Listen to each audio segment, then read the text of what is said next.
Hola, buenas tardes a todos y todas. Es un gusto volvernos a encontrar aquí en el Seminario Permanente de Antropología del Derecho, el SPAD, que como saben es un esfuerzo colaborativo entre el Colegio de Jalisco, el Foro Latinoamericano de Antropología del Derecho, la Escuela Nacional de Antropología e Historia y el Colegio de San Luis. Y pues estamos muy contentos y contentas porque en esta primera sesión tenemos grandes invitados e invitadas a quienes apreciamos mucho, pues forman parte de nuestro Foro Latinoamericano de Antropología del Derecho. Y en esta ocasión, la sesión se titula La experiencia actual de los juzgados indígenas de Puebla. Y nuestros ponentes serán Adriana Terben, Gabriel Tolentino y Anaid Sierra, y nuestra comentarista de la sesión será Laura Romero. Agradezco al Colegio de San Luis por el apoyo técnico que siempre nos brinda. Y bueno, voy a permitirme presentar a nuestra primera ponente. Como sabemos es muy breve la presentación y no hace justicia a sus currículums, pero bueno, solamente para poner en contexto su participación. Presento a la doctora Adriana Terben Salinas, quien es profesora investigadora en la Facultad de Filosofía de la Universidad Autónoma de Querétaro. Cuenta con estudios de maestría y doctorado en Antropología Social por el Centro de Investigaciones y Estudios Superiores en Antropología Social, el CIESAS. Sus líneas de investigación se centran en el estudio de la pluralidad jurídica. Entre sus publicaciones se encuentran estudios sobre los sistemas jurídicos de los nahuas de Cuetzalan, en la Sierra Norte de Puebla y de los ñañú del sur de Querétaro. También se ha interesado por documentar y analizar las dificultades que enfrentan las mujeres indígenas en el acceso a la justicia. Entonces voy a proyectar tu presentación, Adriana. Nada más dame un momentito. ¿Me dicen por favor cuando ya se vea?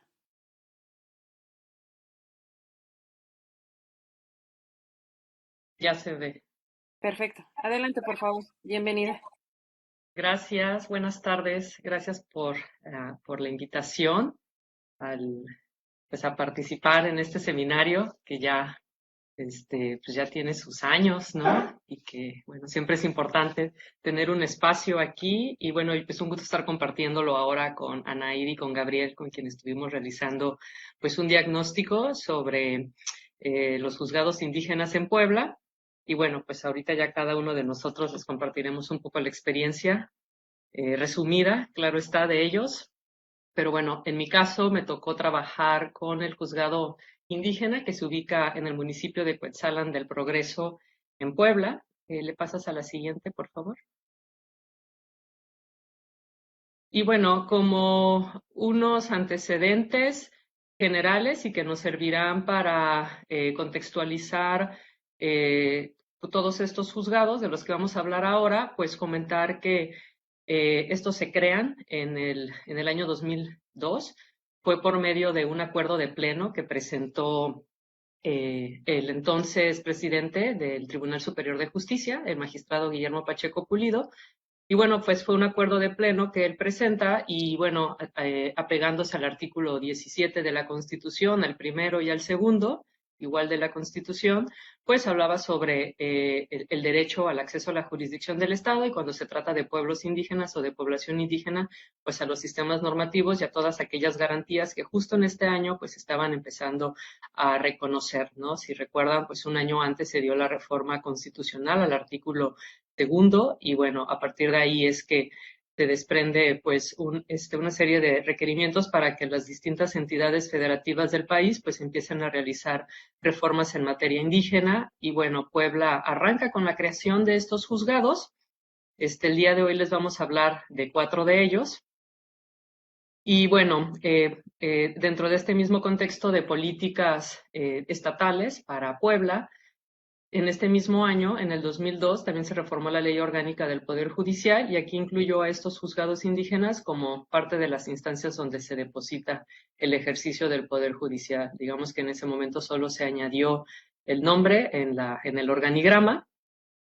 La reforma constitucional local que se dio en el 2004, pues en realidad es muy parecida o retoma en muchos de lo que está en la reforma, de lo que se hizo en la reforma al segundo constitucional. Y bueno, quizás la reforma al Código de Procedimientos Civiles es donde encontremos elementos más interesantes para el reconocimiento pues, de los sistemas de justicia de los pueblos indígenas del Estado de Puebla, ya que ahí se reconoció a los sistemas normativos de los pueblos indígenas del Estado. Y también un dato interesante y que irá saliendo posteriormente es que se les reconoció como un medio alternativo a la justicia ordinaria, como prácticas, usos, costumbres, tradiciones y valores culturales de los pueblos y comunidades indígenas. Entonces, bueno, reconocerlos como medios alternativos de resolución de conflictos, pues vamos a ver también qué implicaciones va a tener ya en la parte más operativa. Y ya en 2011, varios años después, se crea la Ley de Derechos, Cultura y Desarrollo de los Pueblos y Comunidades Indígenas del Estado de Puebla. Bueno, digamos que con toda esta reforma en materia indígena, pues un poco lo que hemos visto y a partir de los análisis también empíricos que hemos hecho, pues es que más que políticas de reconocimiento como tal, los hemos ubicado más como de oficialización de la justicia indígena, ¿no? Y ahora, bueno, en un momento irá saliendo porque lo podríamos estar considerando de esta manera. Pasamos a la siguiente.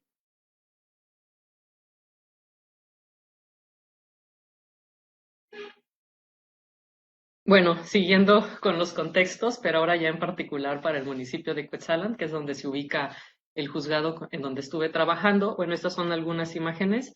Al centro se encuentra una fotografía de lo que es la cabecera municipal. En la cabecera municipal es donde está sentada principalmente la población no indígena y bueno, y también ahí encontramos pues la presidencia municipal, el juzgado municipal y el Ministerio Público, ahora Fiscalía.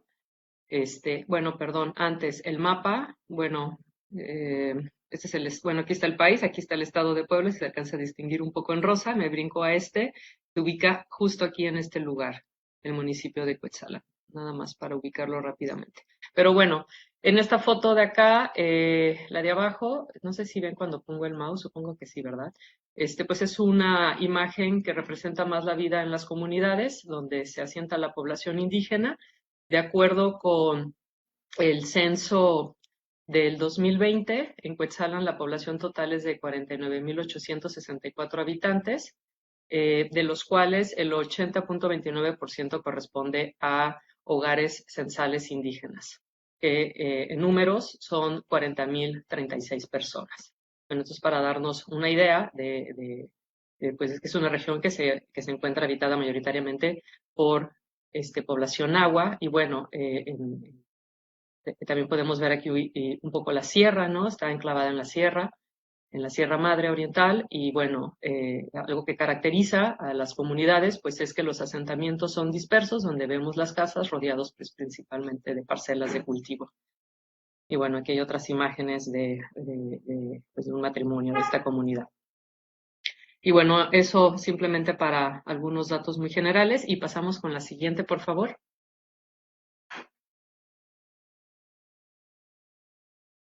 Y bueno, una vez que el Estado de Puebla, ¿no? Por medio del Tribunal Superior de Justicia, cuando crea estos juzgados, el primero que se instaló fue el juzgado que se ubica en el municipio de Cuetzalan. Esta instalación, pues lo que observamos es que implicó una serie de confusiones, ¿no? En relación con la práctica de la justicia que se venía llevando a cabo ahí por medio de las autoridades tradicionales, que en este caso son los jueces de paz. Las confusiones que se pudieron detectar bueno, en unos estudios que también realicé como parte de mi investigación de maestría y de doctorado, es que al instalarse en la cabecera municipal, y aquí me brinco al tercer punto, pues es un espacio en donde lo que predominan son las lógicas estatales y el poder político administrativo no indígena. Entonces, este juzgado al instalarse en la cabecera municipal, pues traía confusión porque no sabía que era un espacio que estaba destinado a qué población, ya que la población indígena pues habitualmente ha resuelto sus problemas con las autoridades tradicionales pues a nivel de las comunidades. No quiere decir que no existieran a la cabecera municipal, sin embargo, cuando asisten a esta, pues con quienes digamos, llevan a cabo sus procesos, pues son con autoridades mestizas, pues principalmente formadas en leyes. Entonces, esto en un primer momento, la ubicación del juzgado en un espacio que no es predominantemente mestizo, pues también generó una serie de confusiones en esto, de tal manera que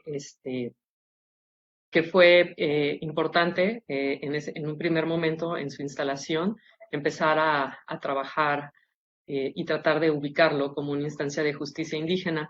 Este trabajo lo llevaron a cabo las organizaciones indígenas, ya que Cuetzalan se caracteriza por tener un proceso organizativo que ya desde finales de los 80, de la década de los 80, principios de los 90, empezó a conformar organizaciones que ya para este entonces pues ya estaban bastante consolidadas, ya tenían una presencia importante a través de la realización de distintos proyectos y bueno, entonces ellos en muchos empezaron a hacer cargo de darle a este juzgado pues un lugar y también buscaron que fuera un espacio que efectivamente atendiera a población indígena a partir de sus lógicas culturales. Y bueno, el punto del medio que tiene que ver con el estilo procedimental, pues si recuerdan, al inicio les hablaba que el Código de Procedimientos Civiles reconoció a los usos, tradiciones y costumbres como un medio alternativo. Entonces también mucho de lo que sucedió en el juzgado indígena es que parecía que era un centro de mediación y no como tal una instancia de justicia. Eso también fue parte de las contradicciones que se iban ahí generando, ¿no? Entre distintas nociones de autoridad, justicia y derechos, ya que no era fácil distinguir si se trataba de una autoridad como un juez o de un mediador. Cosa que también, en el caso del juzgado indígena de Cuetzalan, las organizaciones que se involucraron para apropiarse de este juzgado empezaron también a trabajar. Y para esto podemos pasar a la siguiente diapositiva. Lo que hicieron fue llevar a cabo pues una serie de actividades para darle un sentido a este juzgado indígena. Como ya mencioné, pues sí llevaron a cabo un proceso de apropiación del juzgado. Para esto, en un primer momento, se acercaron a hablar con el que era el presidente municipal, y que a la fecha es el presidente municipal quien está a cargo de este espacio. Y digamos que en ese momento y hasta ahora, pues se les concedió que ellos se ocuparan, digamos, del nombramiento de lo que es el juez, el suplente en todo caso. Sin embargo, se puede ver que es una concesión regulada, ya que el tema, por ejemplo, de la administración de recursos para infraestructura, materiales y también sueldos, pues sigue estando en manos de la administración municipal. Es decir, que la autonomía que se les brindó, pues no incluyó la autonomía relacionada con el ejercicio de financiero. Las organizaciones que se acercaron para tratar para apropiarse de este juzgado, conformaron un consejo. Entonces, este consejo, a la fecha, está conformado por personas que provienen de organizaciones como son la Tacachihualis, como son la Masehualcihuamej, como es el CAMI, y también incorpora a autoridades que en sus comunidades, pues, tuvieron distintos cargos, como es juez de paz, pero también otros cargos no necesariamente relacionados con la impartición de justicia, como es el juez de paz, pero sí otras personas que en su comunidad pues se les ha reconocido por trabajar en beneficio de sus localidades. Y bueno, este espacio a través del tiempo, que bueno, estamos hablando del 2002, ¿no? Hacia ahora, pues ha venido llevando a cabo este proceso para darle una identidad propia y también ha sido un espacio muy interesante para que estas organizaciones pues continúen planteando distintas demandas, aunque claro que para este caso en particular pues serán aquellas demandas que están más relacionadas con la impartición de justicia indígena. ¿Podemos pasar a la que sigue? Y bueno, entre ello, lo que hicieron para poder darle pues un sentido propio a este espacio, pues fue la actualización de prácticas tradicionales. Como les decía, las experiencias de impartición de justicia pues se ubican en las comunidades, más no en la cabecera municipal. Entonces aquí fue retomar lo que fue el sistema de cargos, que es la manera en cómo se organiza en las comunidades.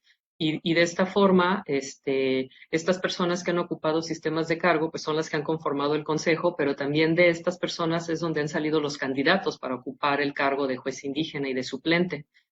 En las comunidades, pues las autoridades están, digamos, entre comillas, bajo la vigilancia, ¿no? De la comunidad, pues son personas que se conocen entre sí, saben cómo es su desempeño.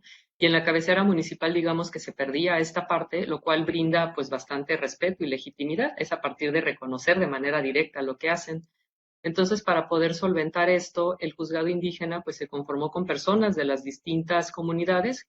El estado, bueno, el municipio de Puebla se conforma por 8 juntas auxiliares, entonces hay personas que provienen de todas estas juntas auxiliares y entonces de esta manera están representando a la población local precisamente para ejercer este tipo de vigilancia y lo que conlleva pues es también otorgarle legitimidad a esta autoridad, ya que la legitimidad aquí no se gana por contarse con un nombramiento escrito en papel, sino que se gana por haber ocupado cargos de servicio y por el papel que han desempeñado al llevar a cabo estos cargos. Y bueno, entonces ha sido responsabilidad de este consejo, pues, nombrar candidatos para ocupar el juez, donde el perfil comunitario ha sido muy importante y bueno, y a partir de ahí llevar a cabo por medio de asambleas, pues la elección de esta autoridad, ¿no? Que a la fecha ya van 4 jueces indígenas distintos y ya para llegar al momento actual y pues empezar a concluir ya relacionado con la situación actual en la que se encuentra este juzgado, pues bueno, junto con Anaíd y con Gabriel, que ya presentarán después de mí, en el 2021 estuvimos participando en un diagnóstico que se llamó Ejercicio Efectivo del Derecho a la Administración de Justicia Indígena de Personas, Pueblos y Comunidades Originarias en Puebla, por parte del Instituto Poblano de los Pueblos Indígenas. Bueno, pues se trabajó en el juzgado de Cuetzalan, en el de Huehuetla, Quimistlán y en el de Tlacotepec. Y bueno, para el caso de Cuetzalan, en este diagnóstico, bueno, es un documento son documentos que están por publicarse, también por eso no queremos este, hacer una presentación como tal, ¿no? Del documento en sí, pero bueno, sí extraigo de ahí algunos datos y que creo que este numérico es interesante para saber y darnos una idea más o menos de cuántos casos se atienden en el juzgado indígena. Y entonces, por ejemplo, en términos de años, para este diagnóstico del 2021, pues abarqué en el 2019 se contabilizaron 4.671 asuntos, para el 2020 2.117 y para el 2021 hasta el mes de agosto 2.051 asuntos. Todo esto se involucran distintos tipos de atención, desde la resolución de conflictos, pero también la realización de trámites, que es bastante voluminoso en ese sentido, y también asesorías y orientaciones. Y bueno, a partir de este diagnóstico, pues se detectaron una serie de faltantes, como por ejemplo que desde el 2008 el Tribunal Superior de Justicia ya no ha prestado atención y ya no ha vuelto a renovar, por ejemplo, los nombramientos, lo cual pues ha hecho que en relación con la presidencia municipal pues también aparezca como un espacio bastante marginal, ya que los recursos que se otorgan pues, al juzgado han sido muy limitados. Y bueno, a partir de ahí también tienen falta de personal, ¿no? Lo cual también carga en mucho el trabajo a quienes ahora ocupan el puesto de juez indígena y de juez suplente, ya que si bien siguen una tradición más de trabajo comunitario como tipo faena, es cierto que el juzgado indígena finalmente la carga de trabajo es mucho mayor de lo que correspondería a una actividad de trabajo comunitario en sus localidades. Entonces, pues mucho de lo que se demandó y que se trabajó en conjunto, pues tiene que ver con que tanto el tribunal como la administración municipal vuelvan pues a tomar la parte del sostenimiento de este espacio, respetando, por supuesto, la organización interna que está en manos de organizaciones y de las autoridades. Es decir, pues mucho recae en problemas financieros para su sostenimiento y continuidad. Y bueno, con esto concluyo y pues agradecerles la atención. Muchas gracias, Adriana. Muy interesante todo lo que nos compartes. Voy a dejar de proyectar aquí para abrir la presentación de nuestro siguiente ponente. Y bueno, eh, me permito presentar a Laura Anaid Sierra Fajardo.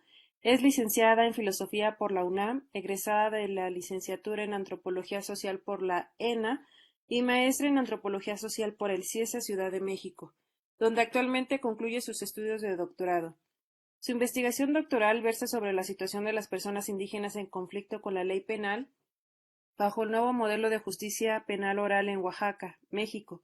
Desde 2013 ha estudiado las prácticas jurídicas de comunidades totonacas en la Sierra Norte de Puebla. Forma parte del Grupo Interinstitucional de Estudios y Acompañamiento a los Juzgados Indígenas del Estado de Puebla con sede en la UAM, Xochimilco. Es integrante del Foro Latinoamericano de Antropología del Derecho, Sección México, donde coordina el Grupo de Trabajo Justicias y Pueblos Indígenas, JUSPI.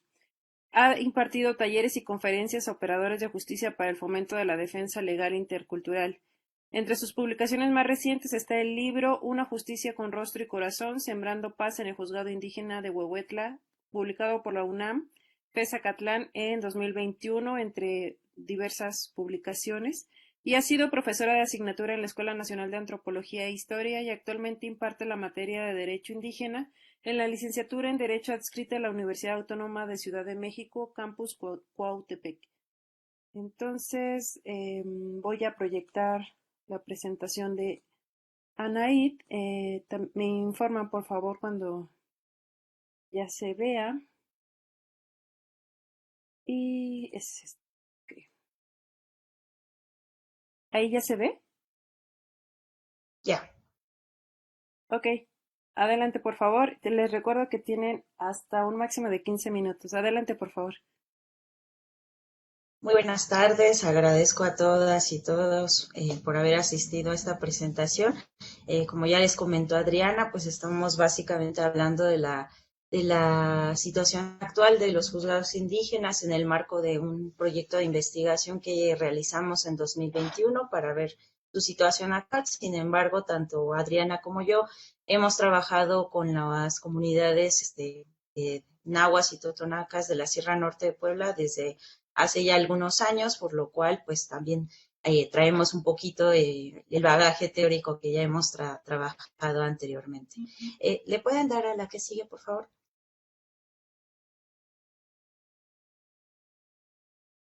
Como ya les comentó Adriana, el marco en el que se inscriben estos juzgados, pues yo me voy a enfocar más que nada a la experiencia particular del juzgado indígena de Huehuetla, y también hablar un poco de las cuestiones teórico-metodológicas con las cuales trabajamos estos diagnósticos.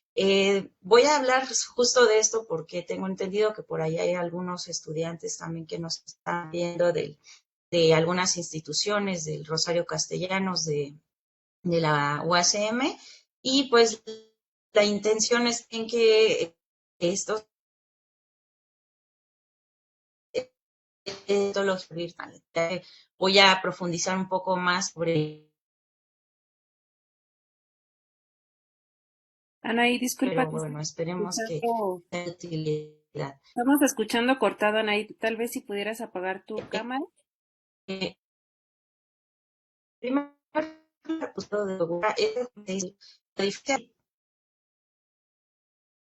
Hola, Anaí, ¿me escuchas?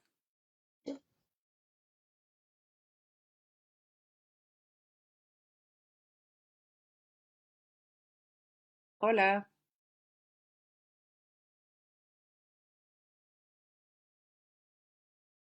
Creo que se nos fue Anaí.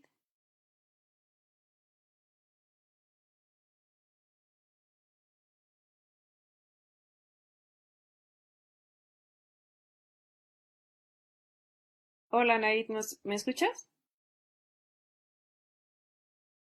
Hola, hola. Ya se regresó la red. Creo que hubo una falla técnica ahí. Bueno, Perfecto. retomando, hablando de la experiencia particular del juzgado de Huehuetla, entré en funciones el 6 de febrero de 2004, pero a diferencia de los otros juzgados que se habían planeado por el Tribunal Superior de Justicia del Estado, este fue exigido por las comunidades indígenas en el marco del asesinato de una abogada y activista totonaca, Griselda Tirado, y las comunidades indígenas, junto con la OIT, la Organización Independiente Totonaca, exigen ante el tribunal la apertura de este juzgado que no estaba previsto en estas normativas. En ese contexto, Manuel Aquino, que ha sido el juez desde el comienzo del juzgado en estas fechas hasta nuestros días, es nombrado como juez frente a las comunidades, le entregan el bastón de mando y el sello oficial que lo acredita. Esto, sin duda, pues fue toda una modificación simbólica y material para las comunidades, dado el racismo prevalente en el cual pues no se consideraba las justicias indígenas, ¿no? Entonces, de alguna manera, el juzgado, aunque condicionaba la existencia de las prácticas jurídicas totonacas, pues sirvió como un espacio para poder revitalizar algunas de ellas y también generar ciertas estrategias de uso de la ley, que más adelantito les voy a comentar. Este juzgado es sostenido básicamente por estas comunidades de base, porque como ya les comentaron anteriormente, las deficiencias presupuestarias por parte del Poder Judicial y también la falta de reconocimiento de desde hace ya varios años, particularmente desde 2008, se agudiza esta falta de interés sobre los juzgados, pues los ha puesto en una condición bastante vulnerable, ¿no? En el sentido de que no hay presupuesto suficiente para poder remunerar este trabajo y pues, que pues el juzgado pueda hacer sus actividades de manera normal. Algo que también es importante aquí distinguir es que en este juzgado laboran más personas, aunque no tengan un reconocimiento plenamente oficializado. En este caso estoy hablando de los secretarios, del mediador y la consejera de mujeres. Sin embargo, pues la precaria remuneración que se daba anteriormente al juez indígena siempre ha sido repartida de forma más o menos equivalente entre estos operadores. Sin embargo, pues no están reconocidos por el Tribunal Superior de la manera que esto debería de ser, ¿no? Un poco aquí en el esquema que estoy viendo en pantalla, pues se presenta el organigrama general del juzgado, como no tiene una estructura plenamente vertical, sino que todas las personas que colaboran ahí tienen diferentes formas de participación, aunque el juez sea, digamos que la persona representante ante las comunidades, ¿no? Por justamente el respeto que se le tiene. En este caso, pues también vale la pena comentar que el juzgado de alguna manera está reproduciendo también lógicas de organización política de las comunidades totonacas, en el sentido de que estos cargos se reconocen en el contexto de los cargos comunitarios indígenas, ¿no? Que tienen que ver con las mayordomías, con esta organización que es bastante común entre pueblos indígenas. ¿Le pueden pasar a la siguiente, por favor?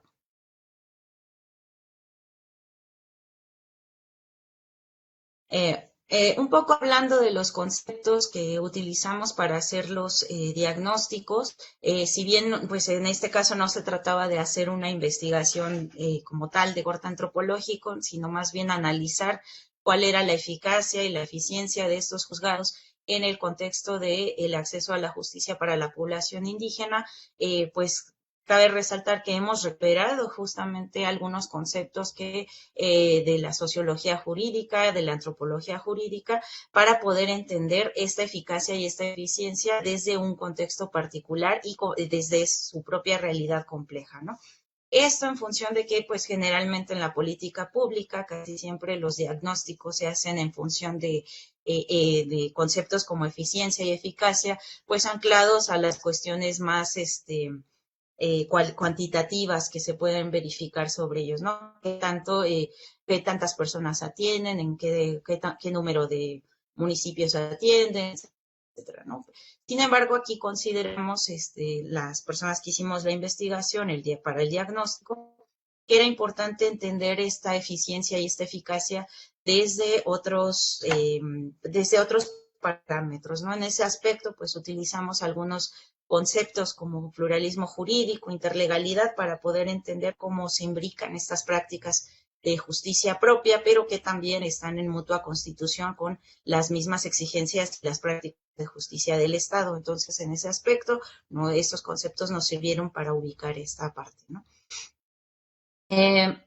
Básicamente los diagnósticos se persiguió buscar cuál era esta eficiencia, esta función del juzgado dentro de este campo social específico, donde hay pues relaciones interétnicas entre población mestiza y población indígena que pues no están lejos de tener ciertas tensiones y ciertas problemáticas en particulares que se manifiestan justamente en los problemas jurídicos que se resuelven en los juzgados, ¿no? Tratamos de ubicar también cuál era el campo de jurisdicción y competencia que tienen actualmente los juzgados, cuáles eran sus dinámicas de atención, qué suponía su práctica para el debilitamiento o la revitalización de las lógicas de justicia indígenas.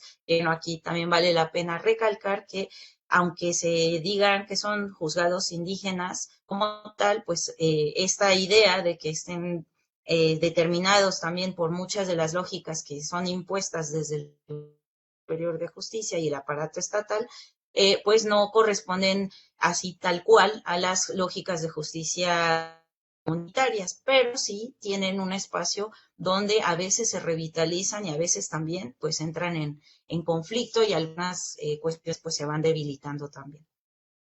También otra cosa que nos interesó buscar era las relaciones que establecen, al menos para el caso de Huehuetla, estas relaciones que establece el juzgado con otras instancias de procuración de justicia, en el entendido de que esto pues puede coadyuvar o puede amenazar justamente el acceso a la justicia para las personas indígenas, ¿no?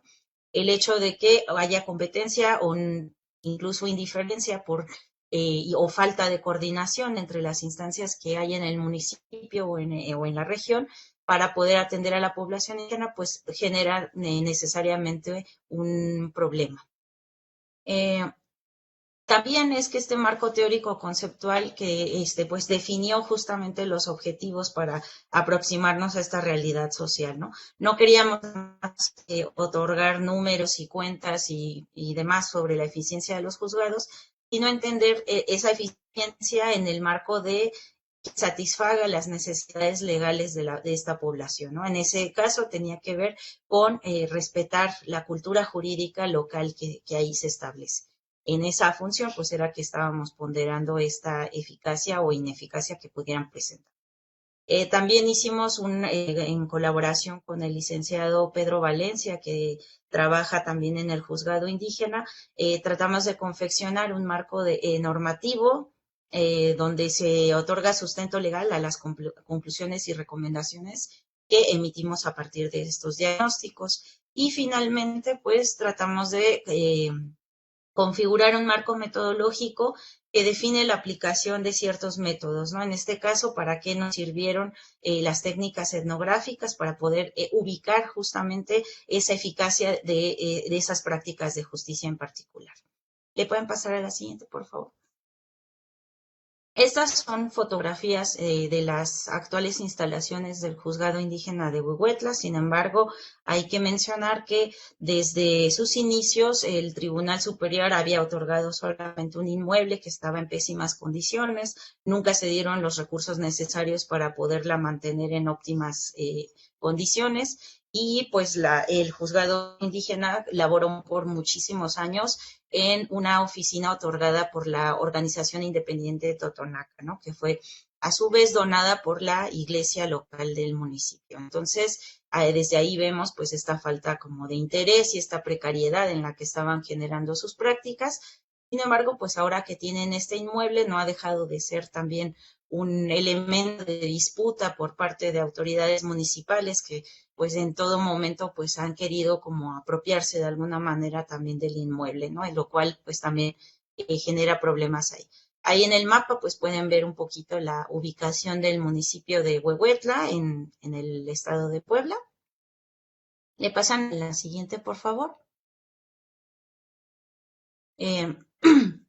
En pantalla estamos viendo lo que es justamente ya los resultados del diagnóstico, que tiene que ver con la eficacia numérica que tiene el juzgado. Generalmente esta jurisdicción en la que opera actualmente el juzgado de Huehuetla comprende 46 municipios en los estados de Puebla y Veracruz, por lo que, como ustedes pueden ver, pues la eficiencia en términos de números, pues no está ausente en este caso, ¿no? Están resolviendo casos de una extensión territorial bastante considerable, la cual pues también exigiría que tuvieran ciertos recursos para poder atender estas poblaciones, dado que parte de las dinámicas del juzgado, pues es atender los casos justo en las comunidades donde estos conflictos se generan. El mapa que vemos en el lado derecho nos habla también de esta transposición que hay en esta jurisdicción que el juzgado ha creado a partir de la atención de los casos, que al principio pues solamente se le concedía actuar a nivel municipal, sin embargo pues la gente llegaba de todos lados por la legitimidad que tenían sus autoridades y sus prácticas, y eso pues fue incrementando cada vez más el ámbito de jurisdicción. En este caso, pues lo que yo quería mostrar con los mapas es esta casi equivalencia que hay con la región del Totonacapan, que es una región que históricamente los totonacos han construido como suya. ¿Le pueden pasar a la siguiente, por favor? En esta gráfica lo que vemos es, otra vez de nuevo, los números, que no son menores, como ustedes pueden ver.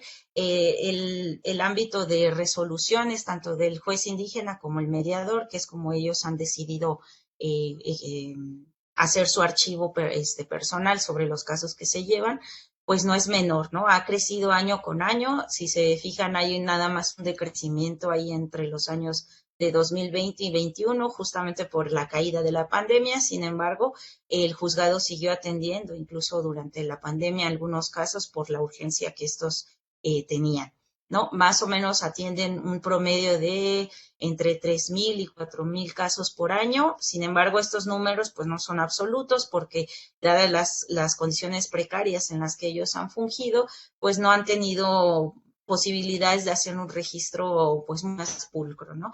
Sin embargo, pues ya los números en sí mismos también nos hablan de una gran eficacia, términos que piensa el Estado, ¿no?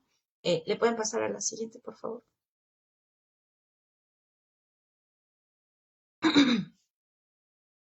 Aquí en esta pequeña tabla, lo único que quería mostrar es justamente esta transposición que hay de los cargos comunitarios que se tienen en la región y cómo estos se traslapan o se manifiestan en el organigrama mismo del juzgado, ¿no?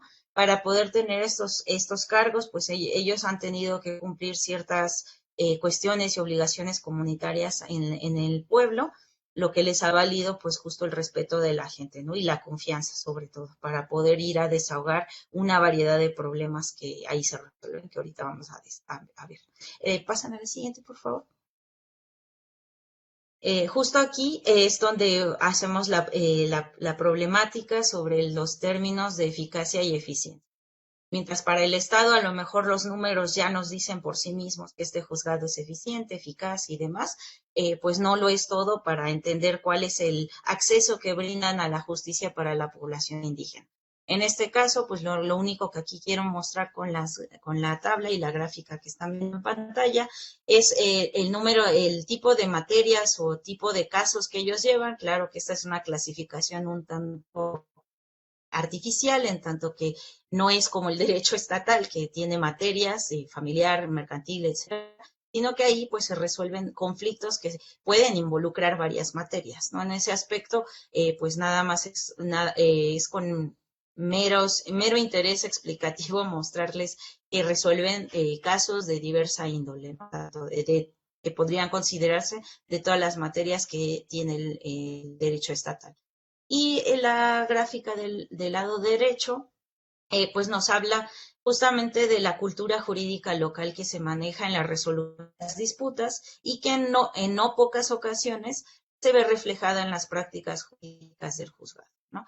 En este caso, pues es importante considerar que las justicias indígenas, aunque no prescinden totalmente del uso de documentos escritos, puesto que el tribunal a veces también lo impone, y también ellos han tenido cierto uso estratégico de estos documentos, pues también se materializan a partir de ciertas concepciones de justicia, ¿no? En este caso, de la confesión pública, que es necesaria para poder dirimir los conflictos, la reparación del daño y la cuestión del perdón.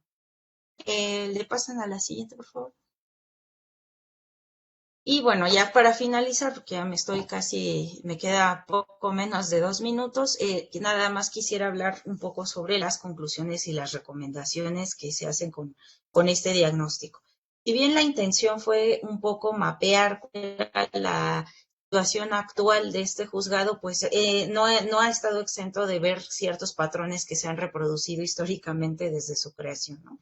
Esto tiene que ver con la falta de interés que tiene el Tribunal Superior de otorgar los nombramientos necesarios que se requieren para poder operar como juez indígena, como mediador o como mediador en el caso del juzgado de Huehuetla, lo que pone pues en desventaja a los operadores de justicia, ¿no? Y siempre hay esta incertidumbre de que puedan mantener esa legitimidad ante sus comunidades. Aún así, el juzgado ha logrado mantener esta legitimidad que también se ha visto un poco precarizada o amenazada por esta falta presupuestaria, ¿no? Como mencionamos, pues el Tribunal Superior no ha garantizado puntualmente un presupuesto suficiente para estos juzgados para que puedan laborar y en no pocos casos han tenido que recurrir al financiamiento por parte de los municipios. En el caso de Huehuetla, esto no ha sido así todo el tiempo, porque con el municipio se ha tenido muchos conflictos, ya que el juzgado, pues, prácticamente trata de separarse de las prácticas clientelares que hay en los partidos políticos que se disputan ahí el poder municipal. Entonces el juzgado pues se ha mantenido un poco al margen de esto y por lo mismo no ha tenido financiamiento por parte de ellos. En algunas ocasiones con algunos gobiernos municipales sí han tenido algunos acuerdos y se han generado algunas partidas presupuestarias, por ejemplo, cuando se hizo el nuevo edificio donde ahora laboran, pues ahí sí es parte de un convenio de colaboración. Sin embargo, pues siempre están en disputa estos espacios, ¿no? Por lo mismo de que se pueden ser amenazados por la cuestión de las prácticas clientelares ahí. Y bueno, también otra cosa que no es menor, y eso ya concluiría, que no es menor mencionar, son las imposiciones burocráticas. Como mencioné al principio, pues aunque las prácticas de justicia indígenas generalmente se han caracterizado por ser de carácter oral, eso no implica que se lleguen a usar documentos escritos, ¿no? Como en este caso, en el juzgado indígena, casi toda la mediación de los conflictos se lleva a partir de la oralidad, de que las personas platiquen sus problemas, discutan puntos de vista y se lleguen a algunos acuerdos. Sin embargo, los papeles han fungido también como importantes para poder legitimar ciertas decisiones judiciales frente a otras instancias de justicia, en las cuales pues a veces hay ciertas tensiones, ¿no? Bueno, por mi parte sería todo, pues si tienen alguna duda, pues la resolvemos al final. Muchas gracias.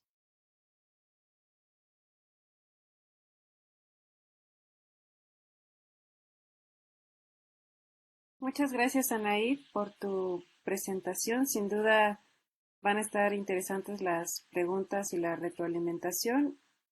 Voy a presentar a nuestro siguiente ponente. Denme un segundo, por favor. Presento a Gabriel Tolentino Tapia, quien es licenciado en Sociología y maestro en Ciencias Sociales y Humanidades, doctorante en Antropología en el Centro de Investigaciones y Estudios Superiores en Antropología Social, el CIESAS, sede Ciudad de México. Los temas de trabajo de Gabriel son discapacidad, comunidad y cultura sorda, estudios urbanos. Su texto académico más reciente se titula Personas sordas ante la injusticia oral, representaciones e interacciones sordo-oyente en el espacio judicial, escrito en coautoría con Anaíd Sierra. La ponencia presentada se desprende de la participación en un proyecto de estudio auspiciado por el Instituto Nacional de Pueblos Indígenas, INPI, y el Instituto Poblano de Pueblos Indígenas. Voy a abrir tu presentación, Gabriel. Dame un segundo.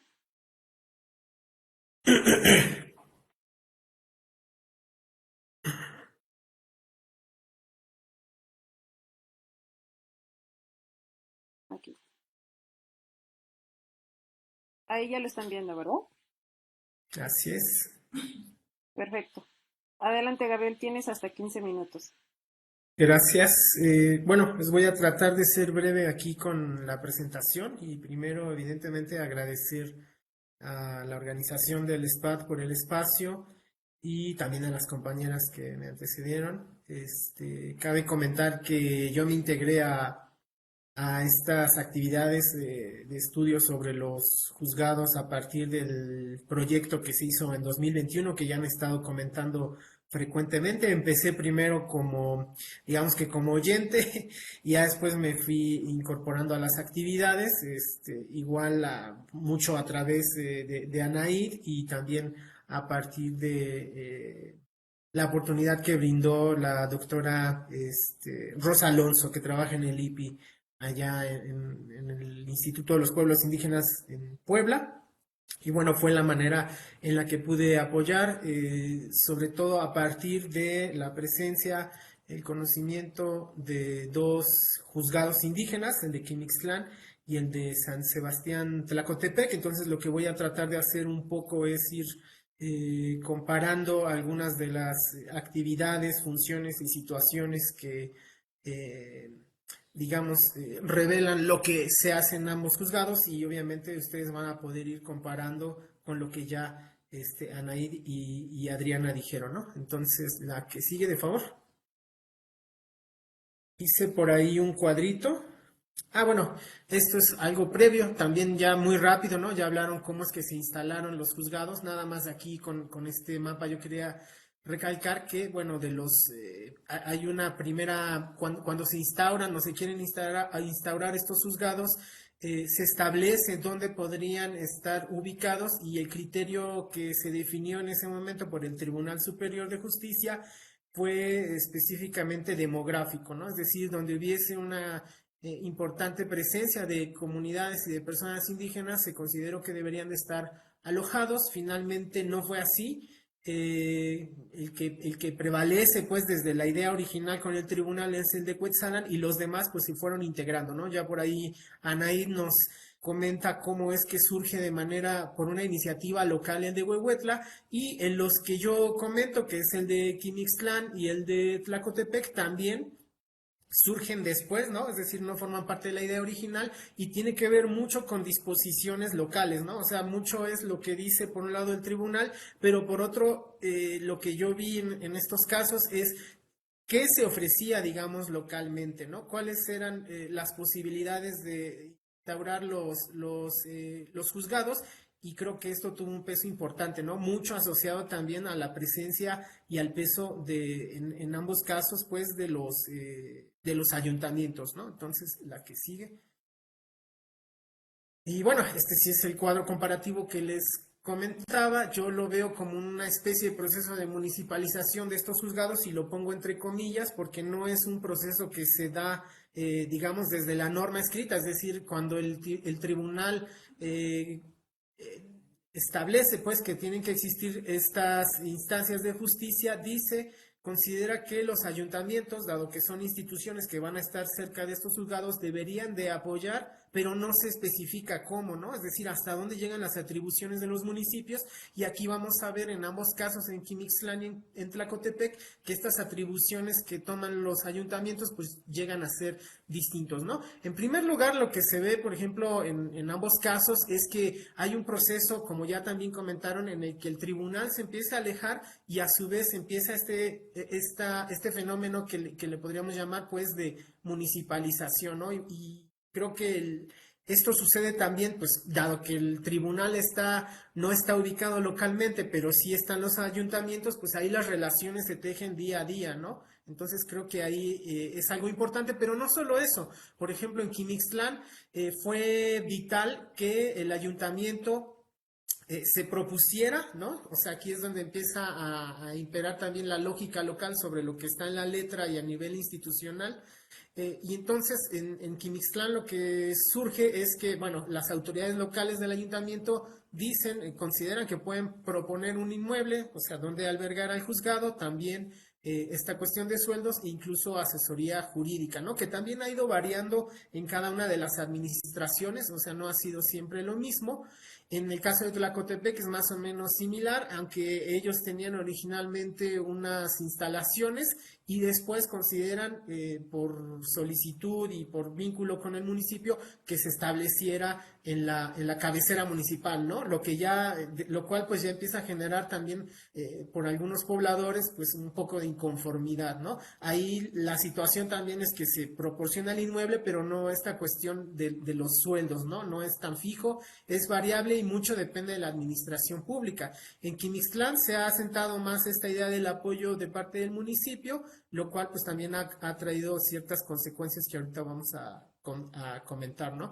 Ahora, la formación o cómo es que se elige a los jueces, pues también es un tanto distinta, ¿no? En Quimixtlán lo que se observó es que al principio tuvo un peso importante el Consejo de Ancianos, pero lamentablemente con el COVID fallecieron todos, estaban 7 personas integrando el Consejo de Ancianos que provenían de comunidades nahuas indígenas.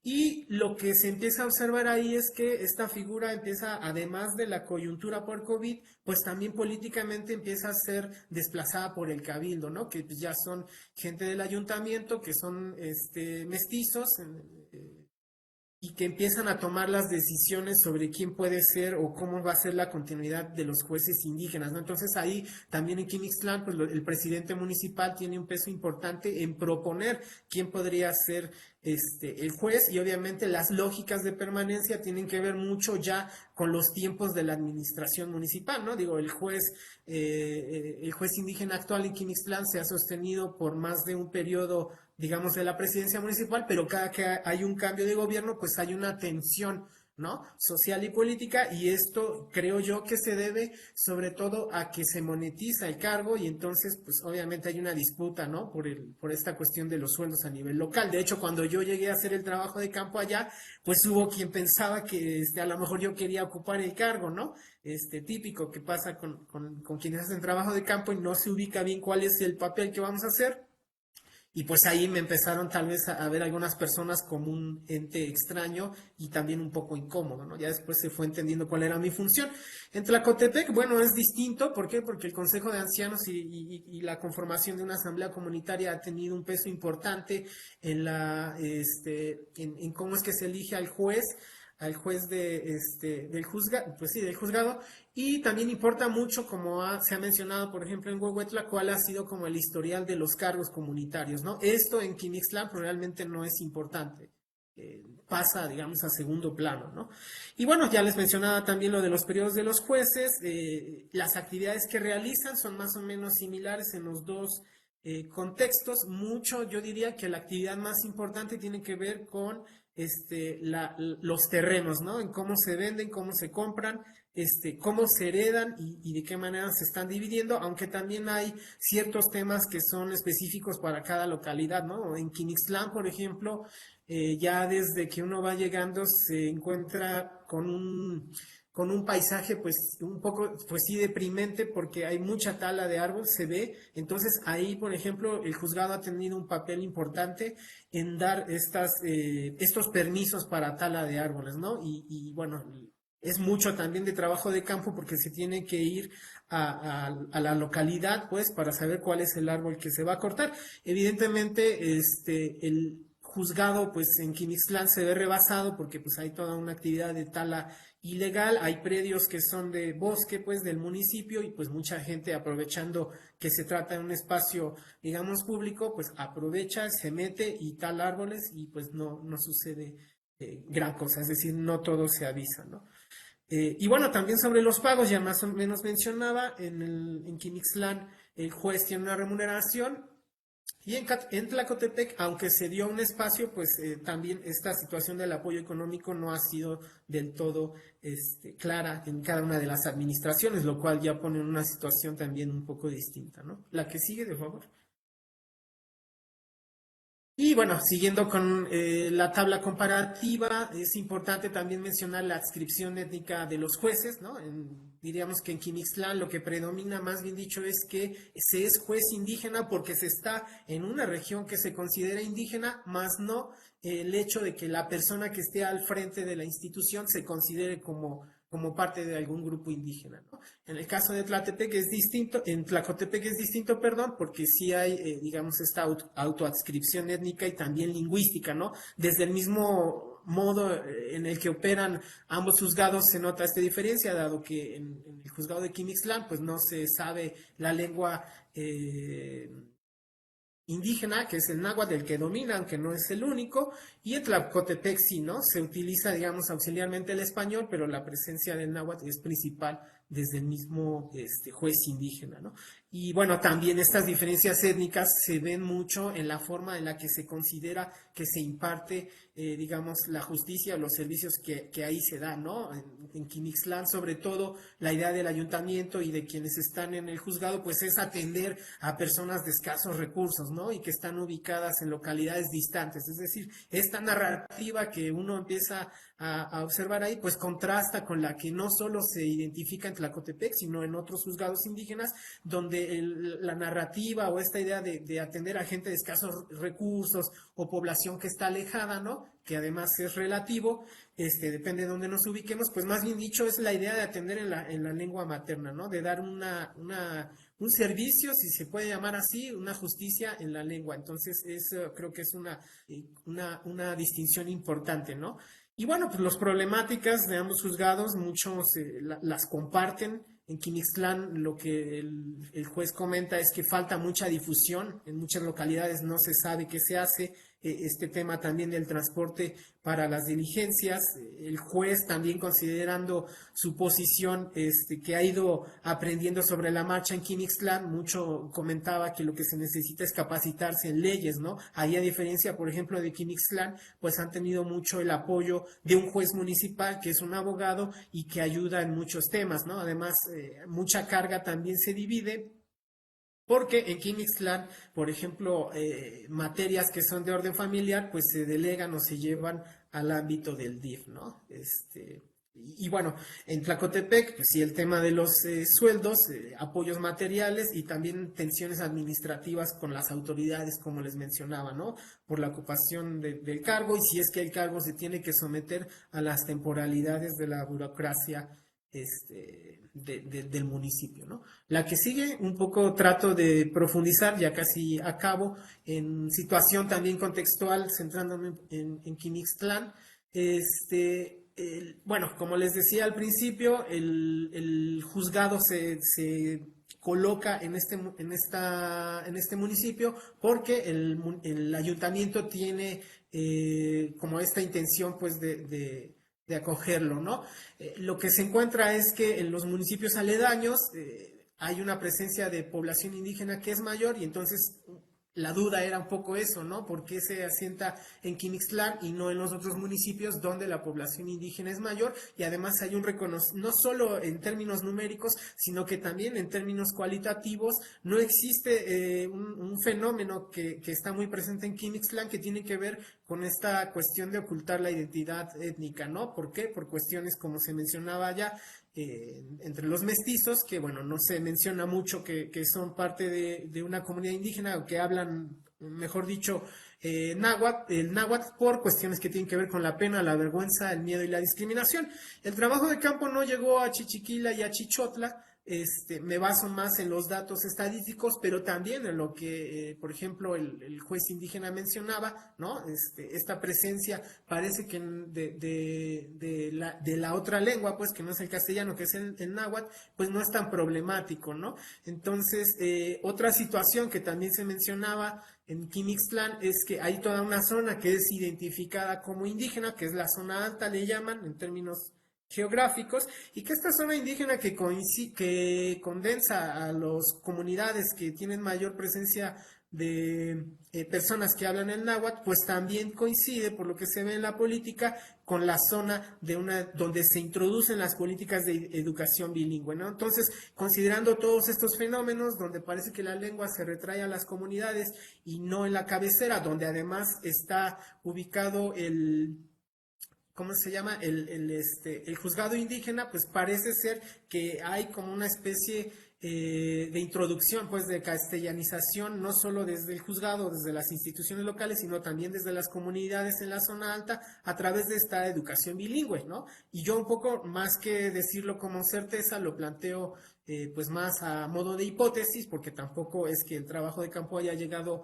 a las comunidades, ¿no? Estuvo más centrado en la acción, en el actuar de los juzgados, y creo que ahí valdría la pena identificar, por un lado, cómo son estas relaciones en estas comunidades lingüísticas, y también cómo es que, por ejemplo, en estas comunidades indígenas, e incluso en general, pues se vislumbra o se ve a el juzgado indígena, ¿no? La que sigue, de favor. Y bueno, esto también son aspectos que ya les mencionaba un poco, esta idea del monolingüismo que predomina en el juzgado, la adscripción étnica del juez, que es más bien dicho por estar, se dice que es un juez indígena por estar en la región y no tanto por la cuestión lingüística o por pertenecer a alguna comunidad en particular. Y bueno, entonces no es en este caso en Quimixtlán, acuérdense que me estoy centrando en este juzgado, no es necesaria una adscripción como tal a una comunidad indígena, ¿no? La que sigue, de favor, creo que es la última. Y por otro lado, también señalar, ¿no? Más allá de esta cuestión étnica, cuáles son, digamos, en Quimixtlán, igual como sucede en Tlacotepec, pues aspectos de orden comunitario y las formas en las que se establece justicia. Creo que hay una importante presencia de la oralidad, por ejemplo, y la resolución, no solo de problemas que son individuales, sino también que son colectivos y que tienen que ver mucho con las actividades de la región, ¿no? Que son rurales, son campesinas, y entonces habría que considerar ahí si no es necesario, además de pensar que son, por añadidura, juzgados indígenas, pensar también en esta disposición o en esta cuestión que tiene que ver con la actividad rural agrícola, ¿no? Entonces ahí me parece importante eso, considerar estos aspectos más allá o aunado a la cuestión lingüística, ¿no? Y creo que es la última. Bueno, lo que les mencionaba, esta cuestión del diálogo, otro aspecto importante en Quimixtlán es que la presencia del juzgado indígena permite reducir no solo distancias, ¿no? Para no ir a otras localidades a tratar de resolver los problemas, sino que también hace mucho este juzgado, igual como pasa en Tlacotepec, resolviendo problemas que permiten que no lleguen a las instancias mayores, ¿no? Entonces, esta idea, como ya se mencionaba hace un momento, de eficacia y eficiencia también se tendría que considerar para estos dos juzgados, ¿no? En Tlacotepec es incluso más visible porque, a diferencia de Quimixtlán, donde se cuenta con el DIF y hasta hace poco tiempo estaba un juez municipal, pues en Quimixtlán no existen tanto todas estas figuras, lo cual quiere decir que en el juez indígena de allá, que además trabaja solo, a diferencia del de Quimixtlán, que ha tenido apoyo de distintas personas, pues tiene mucho más trabajo, ¿no? Y hace el trabajo de otras instituciones. Creo que la que sigue proyecta un poco, pues, qué es lo que hace, por ejemplo, se hace en Quimixtlán, ¿no?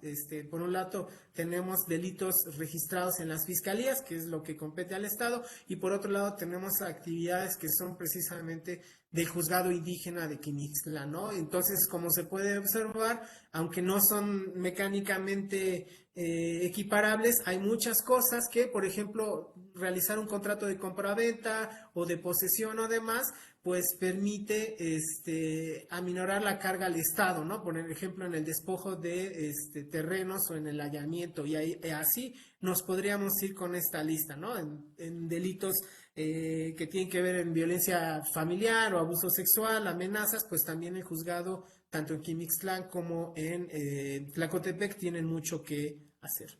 Y creo que ahora sí ya era la última. Ah, bueno, son como comentarios finales. Ya les decía, un poco adelantando esta idea de juzgados rurales campesinos, y bueno, problemas generales son esto, que se esté monetarizando el puesto y la dificultad de bajar recursos para el tribunal. Y bueno, también estas implicaciones que hubo por la pandemia, que se vieron sobre todo en Quimixtlán por el fallecimiento del Consejo de Ancianos, ¿no? Y ahora sí. Muchas gracias, Gabriel. Voy a permitirme leer la síntesis de nuestra comentarista. Ella es Laura Romero, quien egresó de la licenciatura en Etnohistoria en la Escuela Nacional de Antropología e Historia, la ENE, en 2001. En 2002 comenzó su trabajo de campo en la zona náhuatl de la Sierra Negra de Puebla, donde realiza desde entonces sus investigaciones. En 2003 inició sus estudios de maestría en estudios mesoamericanos en la Facultad de Filosofía y Letras de la UNAM. En ese mismo año recibió el Premio Nacional Fray Bernardino de Sahagún, que otorga el Instituto Nacional de Antropología e Historia junto con Conaculta a la mejor tesis de licenciatura en Antropología Social y Etnología. Dicho premio también le fue otorgado por segunda vez en 2007 por su tesis de maestría. En 2006 ingresó al doctorado en Antropología del Instituto de Investigaciones Antropológicas de la UNAM, del cual egresó en 2011, mismo año en que ingresó al Sistema Nacional de Investigadores. De 2015 a 2020 dirigió un proyecto financiado por CONACYT para comprender las categorías indígenas sobre la discapacidad, específicamente en la niñez náhuatl de la Sierra Negra de Puebla.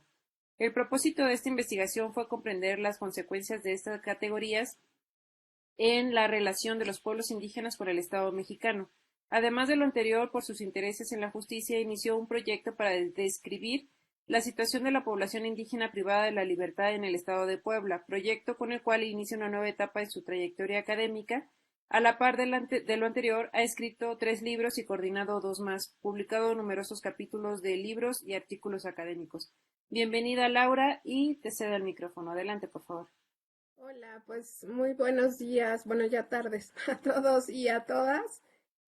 Pues obviamente, ¿no? Empezar con el agradecimiento al seminario y específicamente a Anaid por invitarme a comentar pues estos documentos de los cuales ya han estado hablando quienes pues estuvieron detrás de su elaboración. Y bueno, yo leí, ¿no? Los 4 textos, como escucharon en la presentación ahorita de mi trabajo. Tengo pues 2 décadas conociendo la realidad del sureste poblano, específicamente Tlacotepec, de Díaz, y justo cuando estaba leyendo el documento de Tlacotepec, me acordé mucho, ¿no? De ese edificio viejo, abandonado, que estaba enfrente del Hospital Integral, y pues leyendo el documento vinieron como muchos de esos recuerdos de ese edificio que efectivamente durante muchísimos años pues estuvo prácticamente abandonado, ¿no? Voy a escribir un texto muy chiquito también como para no extenderme mucho y también para dejar espacio a las preguntas que sé que hay en la transmisión de Facebook y que creo que también es importante que puedan pues interactuar con quienes han escrito. Entonces, bueno, voy a ir como leyendo, ¿no? Algunas cosas que la revisión de estos materiales pues me hicieron pensar y que completé ahorita mientras escuchaba tus intervenciones, ¿no? Bueno, creo que una de las cosas más importantes de estos 4 diagnósticos es que tocan uno de los tantos ejes que ejemplifican la relación que las personas, las comunidades y los pueblos indígenas establecen con el Estado, que es justamente el acceso a la justicia y el papel que los sistemas jurídicos indígenas tienen en él. Este conjunto de estudios que a la vez conforman un grupo es muy interesante porque leyendo uno por uno, ¿no? Como que uno puede ver las particularidades de la región donde estos juzgados están ubicados, pero cuando se leen en conjunto se toma como una visión más amplia de toda una realidad, ¿no? Entonces es como bien interesante cómo constituyen un cuerpo de diagnósticos, pero también la lectura individual nos da elementos muy específicos, ¿no? El conjunto de estos estudios que, como les decía, conforman un grupo, muestran las particularidades regionales y tiene un ambicioso propósito, ambicioso en el mejor de los sentidos, pues apuntan a dejar evidencia del papel que los juzgados tienen en el debilitamiento o en la revitalización de los sistemas jurídicos indígenas, los cuales, como debemos sospechar y como ya escuchamos ahora que los presentaron, no se limitan a lo que sucede dentro de esos espacios, sino que justamente lo que sucede dentro de los juzgados, pues es resultado de un montón de cosas que suceden fuera de ellos a nivel local y regional. Hablando en conjunto, los materiales de los cuales se comenta el día de hoy son un valioso ejercicio de síntesis del estado de la cuestión sobre el tema. Hay una síntesis también muy rica, ¿no?, de las normativas vinculadas con el tema, los conceptos y marcos teóricos que sobre este asunto hay. La metodología compartida para el estudio de los casos permite también tener un marco de referencia para el conjunto mismo, y al mismo tiempo permite destacar las especificidades de cada región. Es como muy pertinente, ¿no?, cómo comparten un marco conceptual, una metodología, y cada uno después se va nutriendo como de cosas más específicas, pero al mismo tiempo, como insisto, es algo que se nota mucho en el trabajo en conjunto, se decantan las particularidades de cada región. Estas particularidades es muy notorio cómo derivan de elementos históricos, políticos e incluso ambientales y que por supuesto repercuten en el funcionamiento de cada juzgado.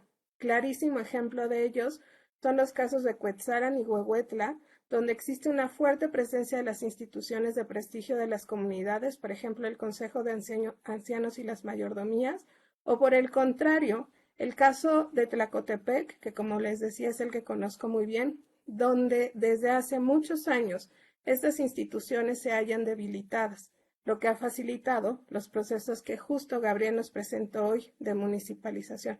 Me llama mucho la atención cómo aparece el Consejo de Ancianos en el caso de Tlacotepec, pero yo en 20 años jamás he visto ese consejo, ¿no? Sería como muy interesante ver a quiénes estaban haciendo referencia, porque justamente pues en los 20 años que llevo ahí no ubico a esta institución, está como muy debilitada al grado que no aparece, ¿no? Como en mis registros etnográficos. Y por el otro lado, cuando mencionan el tema de la faena, ¿no?, en Tlacotepec, pues yo vi muchísimas veces a las mujeres, sobre todo a ellas, haciendo faena, ¿no? Entonces es interesante y creo que tiene mucho que ver con lo que Gabriel dijo, ¿no?, de cómo nos miran cuando llegamos y que etnográficamente sabemos, ¿no?, que de cómo nos están leyendo va a depender mucho de lo que dicen, ¿no?, o nos dejan ver de sus prácticas cotidianas, sobre todo cuando los juzgados, como podrán ver cuando estos textos se publiquen,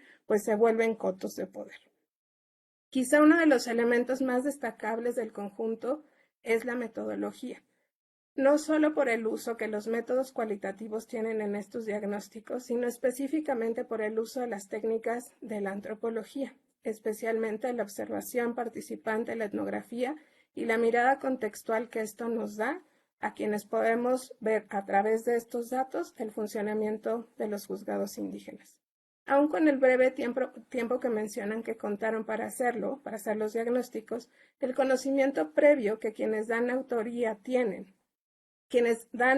estos materiales tienen en el tema, ayuda a compensar los tiempos que a la investigación se les exige, los cuales no coinciden con los requerimientos para insertarnos a las dinámicas más íntimas de los colectivos sociales.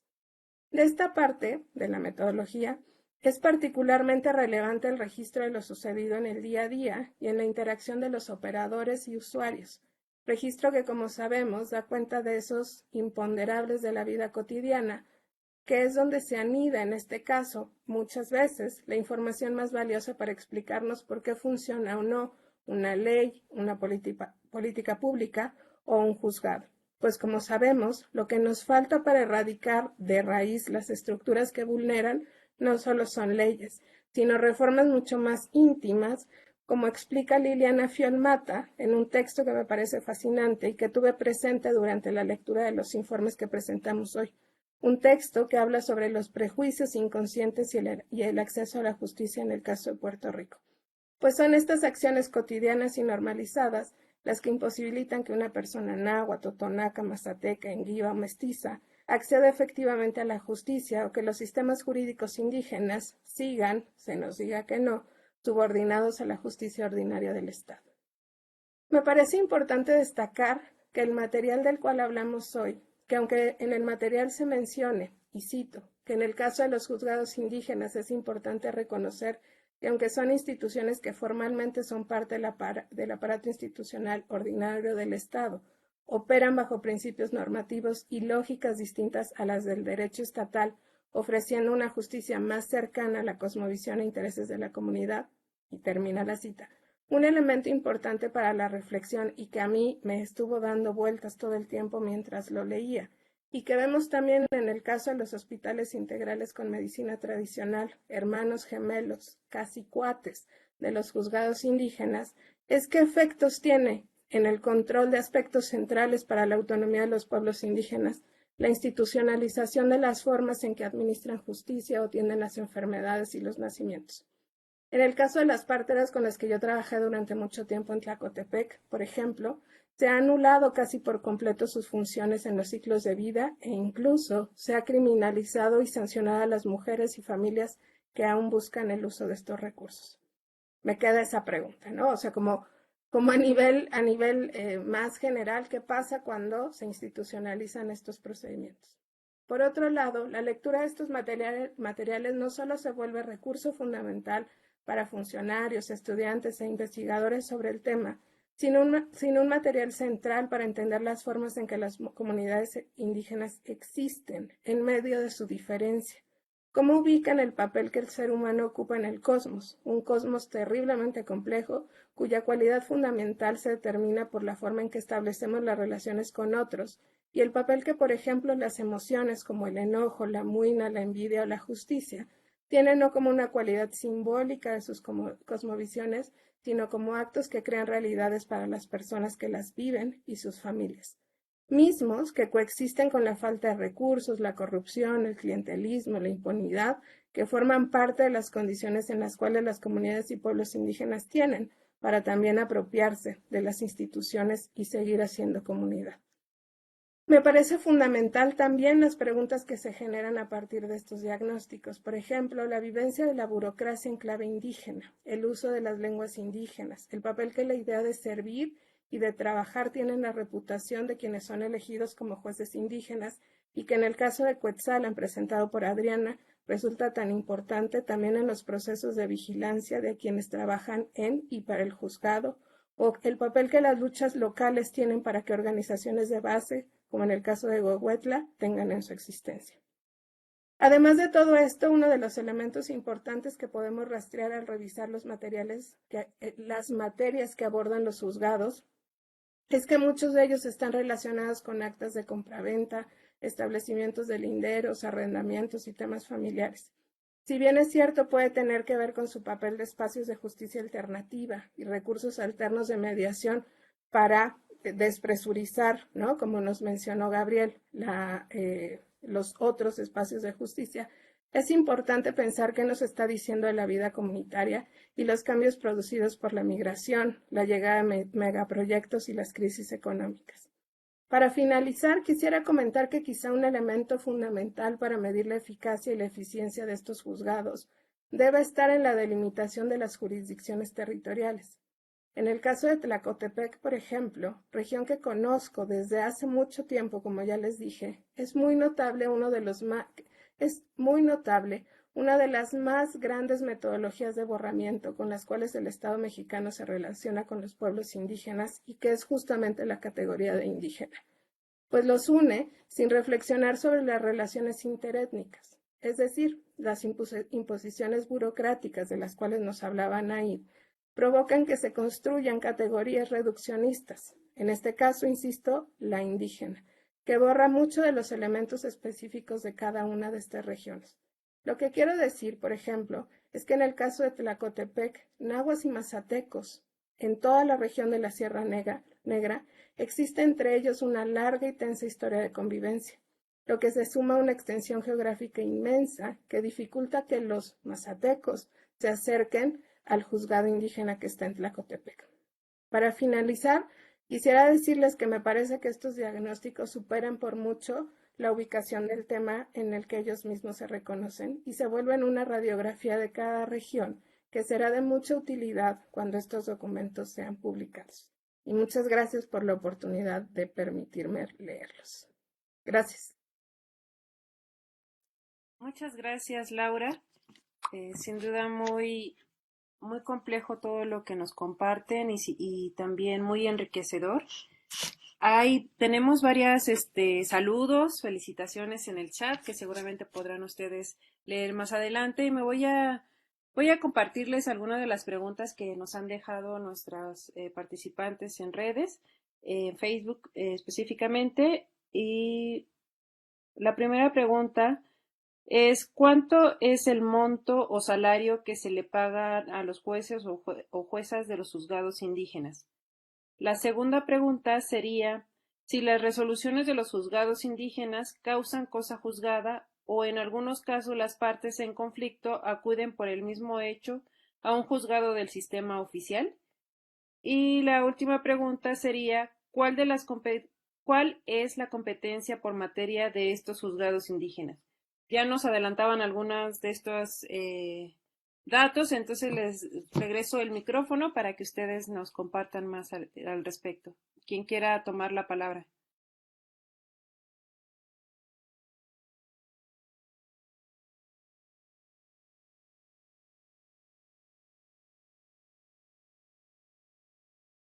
Pues no sé si nos vamos en orden, como de la Adelante. exposición. Sí. ¿Sí?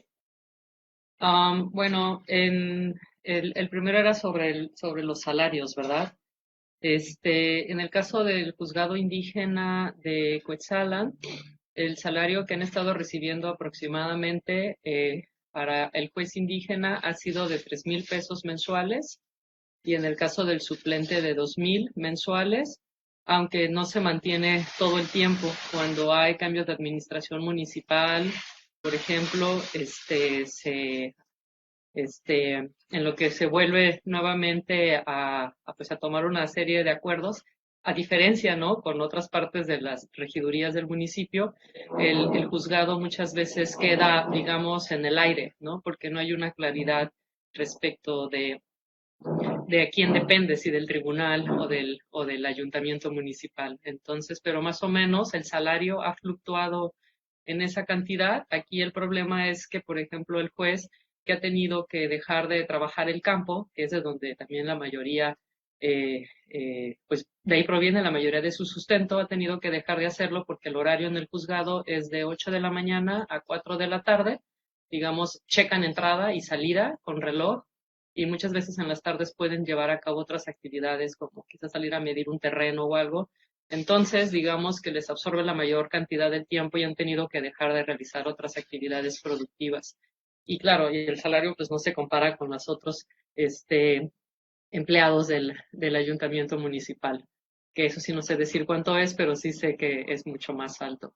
Y luego la siguiente pregunta, sí, sí es cosa juzgada, en el Código de Procedimientos Civiles así se indica, y sí tengo registrado casos en donde un acuerdo que se llegó ahí de compraventa, cuando al final ya las partes no estuvieron de acuerdo, lo llevaron a otra, uno de ellos lo llevó a una instancia de la justicia del Estado.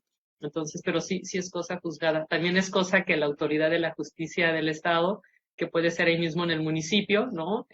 O puede ser en la cabecera distrital, que está en Zacapuastla, esa acta con la que se llegue, pues la tome como tal, ¿no? También va a depender mucho de eso, pero en el Código de Procedimientos Civiles está anotado de esa manera.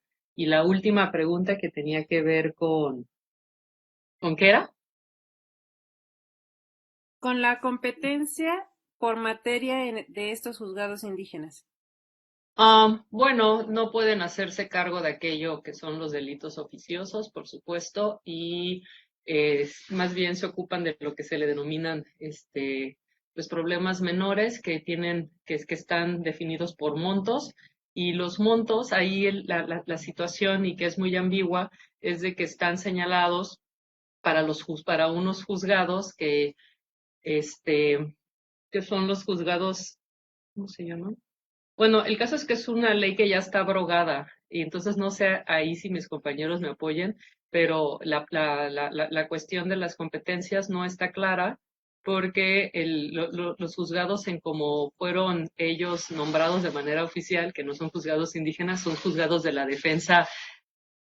defensa menor, algo así, son unos juzgados que ya no, que ya fueron abrogados. Entonces, ahí sí hay muchísima ambigüedad. Eso en cuanto pues a lo que está en, en, en la ley, pero bueno, finalmente ya en términos prácticos, pues sí pueden atender muchos más casos y pues bueno, ahí pues va a ir dependiendo también de las personas que estén, eh, que quieran llevar a cabo ahí su conflicto, pero sí es cierto que aquellos que se persiguen de oficio, pues no, eso sí no entran, por lo menos no en el caso de Cuetzalan.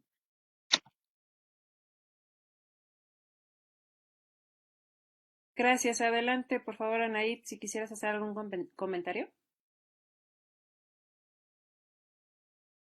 Hola, tengo un poquito de problemas de conexión aquí, de repente se me cortó un poco, no escuché completamente las preguntas, pero por ahí revisé un poquito.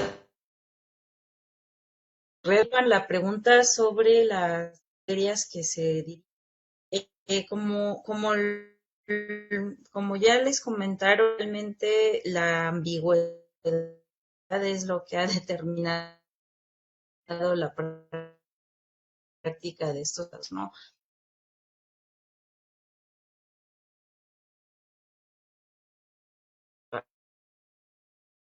Ayer Anaí, te volvemos a escuchar muy cortado. Si pudieras cerrar tu cámara, porfa. establecía su legitimidad como parte del Estado. Entonces, bueno, ahí pues no podríamos dar así un dato preciso en ese aspecto, más bien los invitaríamos a que revisaran los documentos una vez que salgan publicados, por si tienen esa duda particular. También a invitarles a que vean otras investigaciones que se han hecho sobre estos juzgados, ya problematizando otro tipo de cuestiones. Y bueno, como ya nos está comiendo un poco, quisiera pues darle un sentido agradecido por estos comentarios tan pues tan útiles sobre los informes. La verdad es que sí, cada quien trabajó como que diferentes regiones y aunque procedíamos de una misma problemática, pues fuimos abordando también diferentes dimensiones de la misma, de las necesidades regionales que se generaban. Entonces, un sentido de agradecimiento, palabra para poder problematizar estos temas. Y bueno, ya sin más, le dejaría el micrófono a Gabriel por si tuviera algún comentario que hacer, que se nos está yendo el tiempo. Gracias. Sí, bueno, había por ahí la pregunta de los salarios, había yo comentado esto de la municipalización. Ha sido variable, pero en Quimixtlán ha tratado de mantenerse más o menos en la misma proporción que a otras personas que están trabajando en el ayuntamiento, pero también ha ido cambiando, ¿no? Es decir, no es un sueldo fijo, puede, no sé por qué sea importante el precio de esto, pero ha ido cambiando, ¿no? 7,000, 8,000 pesos, dependiendo al mes, evidentemente, entonces tampoco es que haya sido una situación perdón, fija. Y sobre el comentario de Laura, que me parece muy importante lo que apunta, bueno, habría que considerar, y esto no lo mencioné al inicio, bueno, sí lo mencioné más o menos, cuando yo llego como pues al proyecto, entonces me integro más cuando ya está un poco avanzado, entonces hay información también en Tlacotepec que ya se había trabajado y ese dato, entre algunos otros, procede de, digamos, conocimiento que ya se había generado cuando yo llego, entonces creo que por ahí está la dificultad de poderlo precisar desde mi punto de vista, o sea, de cerciorarme como tal, no se menciona mucho más sobre esta figura, pero sí me parece importante el señalamiento, también ahora que se van a publicar para poderlo trabajar con el IPI y ver qué hacemos con ese dato, ¿no? Que está por ahí bailando, pues. Pero muchas gracias por la observación. Muchas gracias por sus comentarios. Ya nos está ganando el tiempo, pero bueno, nos dice el ingeniero que podemos esperar unos minutitos para leer una última intervención y veo que aquí en la sala del Zoom levantaron la mano, entonces les comparto la pregunta de Luis Fernando García que dice muchas gracias por sus presentaciones y los comentarios planteados al respecto. De mi parte, la pregunta sería la siguiente. Durante el trabajo de campo para el diagnóstico en su conjunto y en los resultados derivados del mismo, si es posible que compartan algunos elementos sobre la visibilización o el protagonismo de los juzgados Ay, perdón, es que se me movía. En los juzgados de las y los profesionistas indígenas en el campo del derecho y o como intérpretes, traductores. ¿Cuáles son los espacios de intervención durante los procesos? ¿Tienen alguna consideración sobre la relevancia de la profesionalización de las juventudes en el campo jurídico, el diálogo intergeneracional e intercultural en la diversidad de los contextos de los juzgados indígenas de Puebla? Y daría la palabra al colega que levantó su mano aquí, si sigue presente, y te pediría nada más que fuera una pregunta muy corta para dar espacio a la respuesta. Bardomiano, adelante, por favor. Sí, tengo varias, pero yo creo que por cuestiones de tiempo. ¿Esta administración de justicia que realizan los jueces indígenas, lo hacen en lengua indígena? Gracias. Entonces le cedo la palabra si quisieran intervenciones cortas, por favor. Adelante. En el caso del juzgado indígena, el juez y los jueces que han habido, todos son hablantes de náhuatl como su lengua materna, y las personas que acuden, como también son indígenas nahuas, todos hablan en lengua materna, y entonces la atención es en náhuatl, entonces no se requiere de la participación de ningún intérprete. Todo es en lengua indígena. En todo caso, el intérprete es para la antropóloga que anda ahí haciendo la investigación. Y la presencia de jóvenes no hay jóvenes. Hay un abogado que sí está muy interesado, un abogado joven indígena, con estudios en leyes, que está muy interesado en colaborar, pero pues es que no hay salarios, apenas si le pagan al juez y a la suplente un poco. Entonces también es un espacio que pues en términos laborales pues no es atractivo, porque pues es una jornada muy larga sin pago. Sí, es muy lamentable, pero fue una de las cosas que en el diagnóstico se solicita, que pueda haber la participación en este caso, de algún abogado de procedencia indígena, ¿no? Con estudios en leyes, y bueno, sí hay una persona joven que está muy interesada en sumarse, pero hasta ahí van las cosas. No tan profesionalizante como se comentaba en el comentario. Hola, pues bueno, perdón, hola, pues bueno, un poco para el tiempo de profundizar sobre dinámicas ya más íntimas, como decía Laura, ¿no? Sobre la implicación de la cultura sobre las resoluciones y demás, pero con base en las preguntas que hicieron, Bardomiano, como siempre te agradezco mucho tu presencia en diversos foros donde siempre haces preguntas muy puntuales. En este caso, el juzgado de Huehuetla y los operadores todos hablan la lengua totonaca. De hecho, ese es un pilar mismo de la misma administración de justicia, dado en Huehuetla, las otras instancias de justicia pues solamente se habla en español, entonces eso ha generado muchos problemas de acceso a la justicia que el juzgado está un poco pues desahogando. Sobre la presencia de personas jóvenes indígenas, particularmente en Huehuetla, se ha generado un proceso bachiller en esta comunidad se creó, que es el CECIC, ¿no? El Centro de Estudios Apoyo, donde pues es un proyecto autogestivo donde se trata de dar otro tipo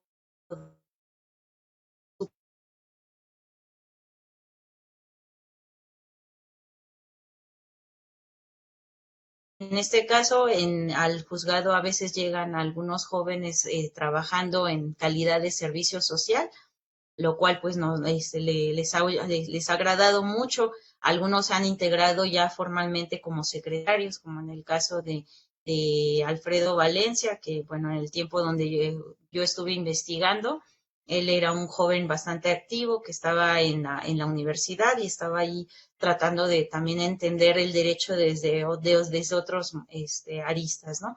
Y pues sí, aunque no aunque se habla la lengua de totonaca en las comunidades, también es importante que sí realizan algunos tipos de prácticas de interpretación, dado que algunos casos, por ejemplo, algunos que tenían que ver sobre violencia sexual o alguna petición de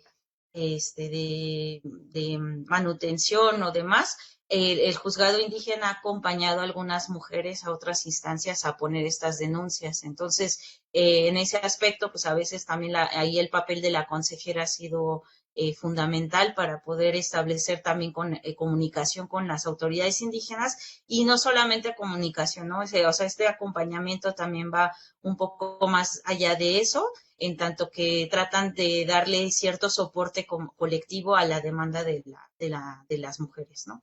Y bueno, eso sería lo que podría comentar al respecto.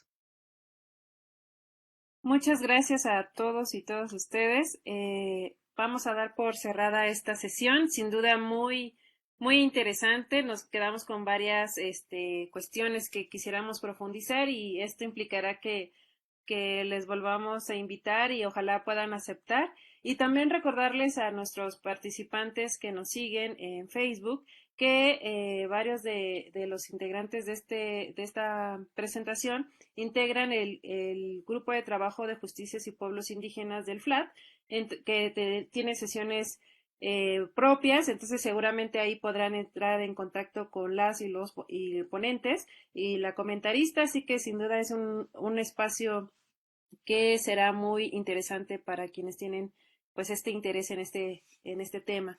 Y bueno, ya para cerrar, el anuncio parroquial de que nuestra próxima sesión es el 29 de marzo, titulada Violencia Institucional. Nos acompañarán dos colegas del FLAD de Argentina, entonces será sin duda muy enriquecedor también la sesión. Muchas preguntas que hacerles, un gran interés en el tema también. Y bueno, cierro la sesión, no sin antes agradecer nuevamente a la doctora Jacqueline Garza, a la doctora Mónica Luna, porque son coordinadoras también de este espacio, el apoyo al ingeniero Carlos Núñez del Colsan, a Diego Valdés, Regina Martínez y Michelle Lomelí, por su invaluable apoyo para sostener este espacio. Les agradecemos mucho su presencia, su participación a las y los ponentes, a nuestra comentarista de lujo, y pues bueno, cerramos esta sesión. Nos vemos el próximo 29 de marzo. Muchas gracias a todos y todas. Hasta luego.